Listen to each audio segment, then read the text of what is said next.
À quoi sert l'école et l'université en Afrique? Si on veut être gentil, on va dire à rien.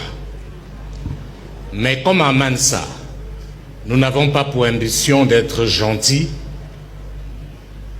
nous allons dire qu'en réalité, depuis des décennies, en Afrique, l'école et les universités sont des véritables camps d'endoctrinement, où on essaye de produire des esclaves. Et oui, mes chers amis, depuis lors, de la maternelle au primaire, en passant par le secondaire et avec pour couronnement l'université, ce qu'on essaye de faire de vous, c'est de véritables nègres de maison. Pendant que les autres ont conduit leur système éducatif dans l'optique de questionner leur environnement et de le transformer, en Afrique, on nous apprend à imiter les autres, à réciter ce que les autres font. Et c'est pour cela que dans la plupart de nos États, dans la plupart de nos universités, on estime que vous êtes brillants quand vous pouvez reproduire à la lettre ce que les autres ont produit. Ce n'est pas un fait de hasard que même dans un domaine essentiel comme la philosophie, nos référents viennent d'ailleurs.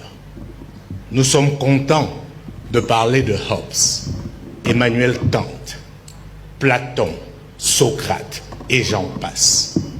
La question que j'aimerais nous poser, c'est qu'est-ce que ceux-là savent de l'Afrique? Comment pouvons-nous penser notre modèle de société à l'aune des gens qui ont travaillé pour démontrer que nous ne méritions même pas d'être considérés comme des êtres humains? Il faut soi-même être ignorant ou accepter d'être esclave pour continuer à subir ce genre d'humiliation.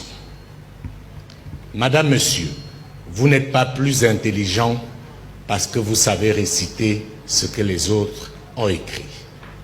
Chers amis étudiants, vous n'êtes pas plus brillants parce que vous pouvez citer les plus grands auteurs du monde. Nous sommes venus ici ce matin pour vous dire que certains de vos enseignants, à défaut de vous mentir, vous travestissent. Ils font de vous ce que vous ne devez plus accepter d'être, à savoir des esclaves. Ce n'est pas un fait du hasard si dans nos habitudes de consommation, dans notre façon de nous vêtir, dans notre façon de penser et même dans notre façon de manger, nous singeons les autres. L'un des autres éléments palpables, c'est la langue. On nous a fait croire qu'on était analphabète ou illettré parce qu'on ne savait parler ni le français ni l'anglais. Eh bien, nous sommes venus vous dire que vous pouvez être un parfait ignorant alors que vous maîtrisez bien ces langues internationales. Par contre, vous pouvez être un savant en malinké, en soussou ou encore en peul. N'ayons plus peur de qui nous sommes.